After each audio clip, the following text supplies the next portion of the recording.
बेटा पहिल्यांदा तुला नाटकात काम करताना कसं वाटलं? पहिल्यांदा करत आहे की दुसऱ्यांदा? नाही, मला 4 वर्ष झाले या फील्डमधून येऊन. अच्छा. तर मी खूप आधी म्हणजे संस्कृत बालनाट्य स्पर्धेत भाग घेतला होता. त्याच्यानंतर मग मला रोशन दादा आहे, त्यांनी मार्गदर्शन केलं आणि मी खासदारमधून राज्य नाट्य स्पर्धेत आलो. अच्छा, बढिया.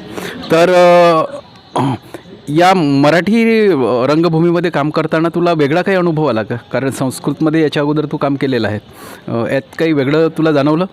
हो, म्हणजे जाणवलं म्हणजे नवीन टीम मिळाली, नवीन लोक मिळाले, वेगळे डायरेक्टर्स आहेत, त्यांच्याकडून शिकायला मिळालं. तर ते ओव्हरऑल ऑलमोस्ट वेगळंच होतं दर नाटकातला एक्सपिरियन्स.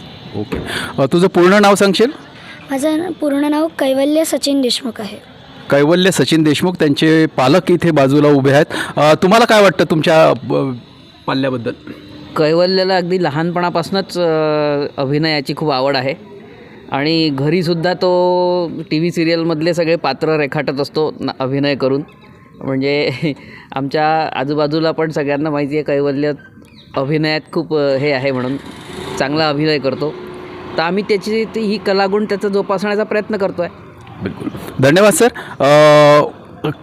आणि कैवल्याने जो रोल केलेला आहे, याच्यामध्ये जी भूमिका निभावलेली आहे मॉनिटरची, ही एकदम अतिशय उत्कृष्ट अशी भूमिका होती.